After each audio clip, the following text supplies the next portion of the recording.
পৃথিবীতে আমিই বোধহয় প্রথম মেয়ে যে কিনা তার স্বামীর বিয়ের বরণডালা নিজের হাতে সাজাচ্ছি আমার স্বামী আর তার নতুন বউকে বরণ করার জন্য। কি অদ্ভুত, তাই না? কিন্তু শুনতে অদ্ভুত লাগলেও এটাই যে নির্মম সত্য। আজকে আমার স্বামীর দ্বিতীয় বিয়ে, তাও সেটা আবার আমারই বোনের সাথে। আমারই চোখের সামনে আমার স্বামী আমার বোনকে বিয়ে করছে। এর চেয়ে যন্ত্রণার পৃথিবীতে আর কি কিছু হতে পারে? পৃথিবীতে কোনো মেয়েই তার স্বামীর ভাগ কাউকে দিতে চায় না, কিন্তু আমার ক্ষেত্রে সেটা হলো। এবং সেটা শুধু ভাগই নয়, বরং আমার স্বামীকে চিরজীবনের মতো দিয়ে দিতে হলো আমার বোনকে। আজকের পর থেকে তার ওপর আমার আর কোনো অধিকার নেই, সে শুধুই আমার বোনের। আর এই সত্যটা খুব কঠিন বাস্তবতা হলেও এটা আমাকে মেনে নিতে হচ্ছে, কারণ আমি যে নিরুপায়। কি কিছু বুঝতে পারছেন না, তাই তো? আচ্ছা, চলুন বুঝিয়েই বলি। আমি নীলাশা, আর আমার স্বামী বিভোর চৌধুরী। ভালোবেসে বিয়ে করেছিলাম আমরা। বিয়ের পর খুব সুখে শান্তিতে ছিলাম আমরা, কিন্তু হঠাৎ করে সবটা এলোমেলো হয়ে গেল। আমার প্রিয় মানুষটা, যে কিনা আমায় পাগলের মতো ভালোবাসতো, আমায় ছাড়া একটা দিনও থাকতে পারতো না, সেই কিনা আজকে আর আমার সাথে থাকতে চায় না, শুধুমাত্র আমি কোনো দিন মা হতে পারবো না সেজন্য। 5টা মিনিট যে আমায় না দেখলে যার নিঃশ্বাস বন্ধ হয়ে যেত, সেই কিনা এখন সারা জীবনের জন্য আমার মুখ দেখতে চায় না। আজকে সত্যিই মনে হচ্ছে, আদৌ কি এই মানুষটা কখনো আমায় ভালোবেসেছিল? হয়তো না, কারণ সত্যি যদি ও আমায় ভালোবাসতো, তাহলে আমাদের 3 বছরের রিলেশন আর 2 বছরের বৈবাহিক বন্ধন কে শুধুমাত্র আমি মা হতে পারবো না এটার জন্য আমায় ছেড়ে দিতে পারতো না। আজ মনে হচ্ছে যে আমি একজন ভুল মানুষকে ভালোবেসেছিলাম, যে কিনা আমায় কখনো ভালোই বাসেনি। হয়তো শুধু আমার রূপের মোহে পড়েছিল, কারণ সত্যি কথা বলতে আমি দেখতে সত্যিই খুব সুন্দর, যার জন্য কলেজ লাইফ থেকেই সব ছেলেরা আমার জন্য পাগল ছিল। বিভোরও হয়তো আমার সেই রূপ দেখেই পাগল হয়েছিল, কিন্তু কখনো মন থেকে ভালোবাসেনি। তাই তো আজকে এত সহজে আমায় ছেড়ে দিতে পারল। বিভোরের সাথে আমার প্রথম পরিচয় হয় ভার্সিটিতে পড়ার সময়, আর আমাদের পরিচয়ের সূত্র ছিল ওর চাচাতো ভাই অরুদ্ধ। অরুদ্ধ আর আমি কলেজ লাইফ থেকে একসাথে পড়তাম, ও আমার বেস্ট ফ্রেন্ড ছিল। বিভোর একদিন আমাদের ভার্সিটির একটা ফাংশনে এসেছিল, অরুদ্ধের সাথে সেখান থেকে আমাদের আলাপ। তারপর ওই প্রথম আমাকে প্রপোজ করে। যদিও প্রথমে আমি রাজি হইনি, কারণ বিভোররা ছিল অনেক বড় লোক, অন্যদিকে আমি খুবই সাধারণ মধ্যবিত্ত ফ্যামিলির মেয়ে। ওদের সাথে আমাদের স্ট্যাটাস মেশে না, তাই বিভোরকে আমার মন থেকে পছন্দ হলেও ওর প্রস্তাব আমি ফিরিয়ে দিয়েছিলাম। কিন্তু তবুও আমার পিছু ছাড়েনি। প্রায় 6 মাস পাগলের মতো আমার পিছনে পড়েছিল, আর ওর এই পাগলামি ভালোবাসা আমাকেও বাধ্য করেছিল ওর ডাকে সাড়া দিতে। যদিও আমাদের এই সম্পর্কের কথা কেউ জানতো না, এমনকি অরুদ্ধও না। বিভোরই আমাকে বারণ করেছিল ওকে জানাতে, আর আমিও সরল মনে ওর কথা মেনে নিয়েছিলাম। অরুদ্ধ আমাদের বিয়ে ঠিক হওয়ার পর জানতে পেরেছিল আমাদের রিলেশনের কথা। আমাদের রিলেশনশিপের 3 বছর পর আমরা বিয়ে করি। যদিও আমাদের বিয়েতে আমার বাবা মার কোনো আপত্তি না থাকলেও বিভোরের বাবা মার ঘোর আপত্তি ছিল, কারণ তারা সবসময় চাইতো তাদেরই মতো কোনো ফ্যামিলির মেয়ের সাথে ছেলের বিয়ে দিতে। কিন্তু শেষ পর্যন্ত বিভোরের পাগলামির কাছে হার মেনে ওরা আমাদের বিয়ে দিতে বাধ্য হয়। তারপর খুব বেশি না হলেও মোটামুটি বেশ ভালোই চলছিল আমাদের সংসার, কারণ তখন বিভোরের বাবা মা আমায় মেনে নিলে ও বিভোর কখনো আমার সাথে খারাপ ব্যবহার করেনি। আর ও ছাড়াও আরও 2জন মানুষ ছিল ও বাড়িতে, যারা আমায় একদম নিজের মেয়ের মতো ভালোবাসতো, আর তারা হলো অরুদ্ধর বাবা মা। তাই নিজের শ্বশুর শাশুড়ি খারাপ ব্যবহার করলেও সেটা খুব একটা গায়ে লাগেনি। এভাবেই 2 বছর পার হয়ে যায়, আর সমস্যাটা তখনই শুরু হয় যখন বিভোরের মা তার নাতি নাতনির মুখ দেখার জন্য আমাকে বাচ্চা নেওয়ার জন্য চাপ দিতে থাকে। আর বাচ্চা হলে যদি উনি আমাকে মন থেকে মেনে নেন, এর জন্য মামনি মানে অরুদ্ধর মা, আমি ওনাকে মামনি আর ওর বাবাকে ছোট আব্বু বলে ডাকি, কারণ ওনারাই আমাকে বলেছিলেন এই নামে ডাকতে। ও আমাকে বলে বাচ্চা নেওয়ার কথা, আর তারপর থেকে আমরা ট্রাই করতে থাকি, কিন্তু কোনো লাভ হয় না।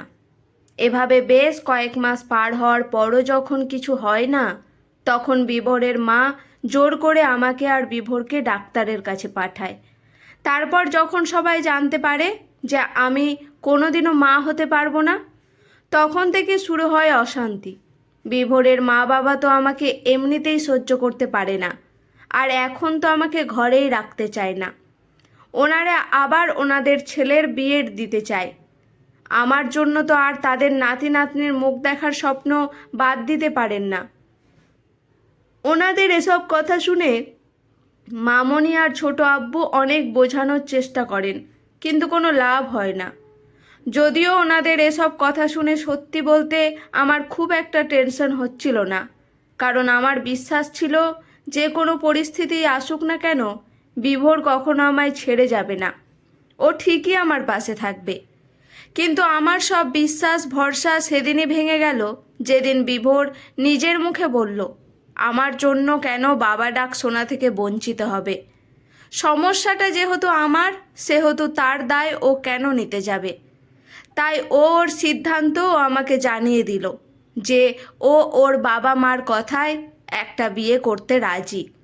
সাথে এটাও বলে দিল যে আমি যেন ওর পথে কোনো বাধা হয়ে না দাঁড়ায়। সত্যি বলতে সেদিন বিভোরের কথাগুলোতে আমি যতটা আঘাত পেয়েছিলাম, এতটা কষ্ট আমি আমার জীবনে কোনো দিন পাইনি। আমি কোনোদিনও ভাবতেও পারিনি যে বিভোর আমাকে এই কথাগুলো বলতে পারে। বিভোর যে আমাকে ছেড়ে আবার বিয়ে করতে রাজি হয়েছে, এটা শুনে আমার শ্বশুর শাশুড়ি তো সেই খুশি। ওনারা অলরেডি মেয়ে খুঁজতে শুরু করে দিয়েছে, আর এই সুযোগটাই কাজে লাগালো আমার ফুপি আর তার মেয়ে লিজা। লিজা এমনিতেই দেখতে সুন্দর, কিন্তু ওর চরিত্র কুকুরের মতো। ওর কাজই হলো বড়লোক ছেলেদের সাথে সম্পর্ক গড়ে তাদের অর্থ হাতানো, আর ওর মা হলো ওর সব কাজের একমাত্র সহযোগী। বিভোরের ওপর ওর প্রথম থেকেই নজর ছিল, কিন্তু ও তো বিভোর আমাতেই মগ্ন ছিল, তাই ও ওর কাজে সফল হয়নি। কিন্তু এখন তো বিভোরকে হাত করা ওর কাছে খুবই সহজ হয়ে গেল, আর ও সেটা কাজেও লাগালো। খুব অল্প দিনের মধ্যে ও বিভোরকে বশ করে নিল। তারপর বিভোর যখন ওর মা বাবাকে লিজার কথা জানালো, ওরাও রাজি হয়ে গেল, কারণ লিজা দেখতেও সুন্দর, আবার খুব মডার্নও। ও তো আর আমার মতো নয়। এভাবেই ওদের বিয়ে ঠিক হয়ে গেল। কিন্তু লিজা ওদের বিয়ের আগে শর্ত দিয়েছিল যে আগে আমার আর বিভোরের ডিভোর্স হবে, তারপর ওদের বিয়ে হবে। ওর কথায় আমার শ্বশুর শাশুড়ি তো আগে থেকে রাজি আছে, সাথে বিভোরও রাজি, কারণ আমার মতো একটা বন্ধা মেয়ের জন্য তো ও আর লিজার মতো একটা এত সুন্দর এক্সট্রা মডার্ন মেয়েকে হাতছাড়া করতে পারে না। ডিভোর্সের কথা শুনে আমি বিভোরকে খুব অনুরোধ করেছিলাম যে আমাকে যেন ডিভোর্স না দেয়।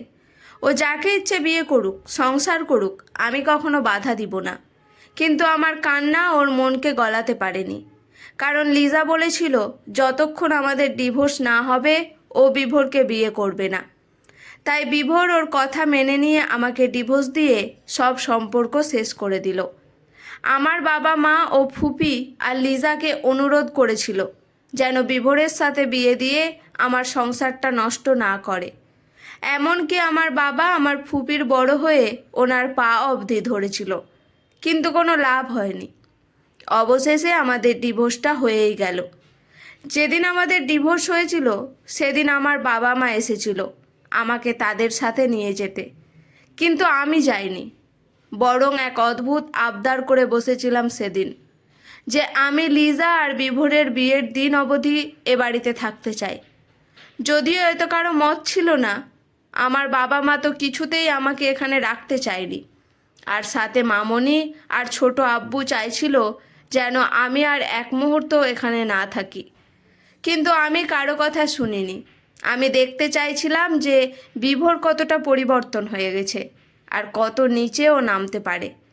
শেষ পর্যন্ত সেটা আমি নিজের চোখে দেখতে চাইছিলাম, যদিও এটাতে আমি কোনো আশা পুষে রাখিনি মনে যে বিভোর হয়তো নিজের ভুল বুঝতে পেরে আবার আমার কাছে ফিরে আসবে, আমি আবার ওকে মেনে নেব।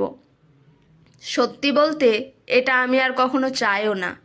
হ্যাঁ, বিভোরকে হয়তো আমি আজও ভালোবাসি, তবে ওর কাছে আর ফিরতে চাই না, কারণ যে মানুষটা আমাকে ভালোই বাসে না তার কাছে নিজের আবেগ প্রকাশ করে কী লাভ।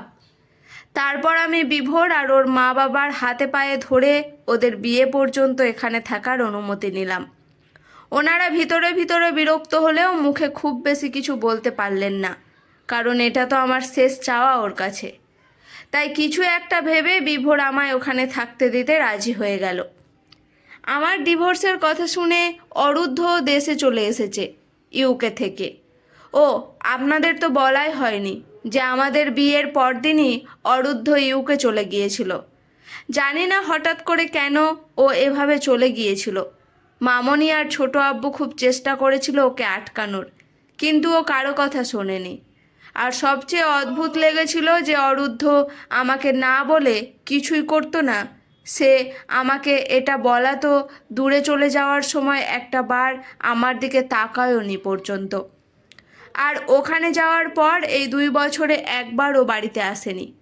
এমনকি মামনি আর ছোট আব্বু ছাড়া বাকি কারো সাথে কোনো যোগাযোগও রাখেনি। ইনফ্যাক্ট ওনাদের সাথেও খুব কমই কমিউনিকেট করতো। আমি নিজে অনেকবার ওর সাথে যোগাযোগ করার চেষ্টা করেছি, কিন্তু পারিনি। ও কোনোদিন আমার ফোনটাও রিসিভ করেনি। আননোন নাম্বার দিয়ে দিলেও আমার কণ্ঠ শুনেই ফোন কেটে দিত। মামনি যখন ওর সাথে কথা বলতো তখনও আমি মামনির কাছ থেকে ফোন নিয়ে ওর সাথে কথা বলার চেষ্টা করেছি, কিন্তু তবুও আমার সাথে কথা বলেনি। উল্টো মামনির কাছেও ফোন দেওয়া বন্ধ করে দেয়। তাই আমিও আর পরে চেষ্টা করিনি। প্রথমে আমি ভেবেছিলাম ও হয়তো ওকে না জানিয়ে বিভোরের সাথে রিলেশন করার জন্য আমার ওপর রেগে আছে। তাই আমি সব রকম চেষ্টা করেছিলাম ওর রাগ ভাঙাতে, কিন্তু পারিনি। শেষে হাল ছেড়ে দিয়েছিলাম, যদিও আমি খুব কষ্ট পেয়েছিলাম ওর এমন ইগনোর করা। কিন্তু ও নিজেকে নিজেই যখন চায় না তখন আর আমিও জোর করিনি। সত্যি বলতে আমারও খুব অভিমান হয়েছিল ওর ওপর। সামান্য একটা কারণের জন্য ও আমার সাথে এরকমটা করায়। তবে বুঝতে পারিনি যে এর পিছনে সামান্য নয়, বরং অনেক বড় সড়ো কারণ ছিল। তারপর 2 বছর পার হয়ে গেল। এর মধ্যে ওর আর কোনো খবর পায়নি। আর এতদিন পর আমার আর বিভোরের ডিভোর্সের কথা মামনির কাছ থেকে শোনার পর ও দেশে ফিরে এসেছে এবং বিভোরকে অনেক বোঝানোর চেষ্টা করেছে, কিন্তু বাকি সবার মতো ও ব্যর্থই হলো।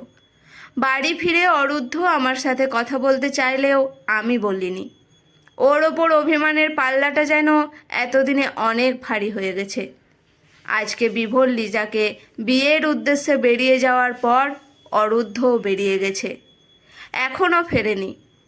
এসব ভাবতে ভাবতে কখন যে সময় পার হয়ে গেল বুঝতেই পারলাম না। আমার ভাবনার ঘোর কাটলো বাইরে গাড়ির শব্দ শুনে। হয়তো বিভোর চলে এসেছে তার নতুন বউকে নিয়ে।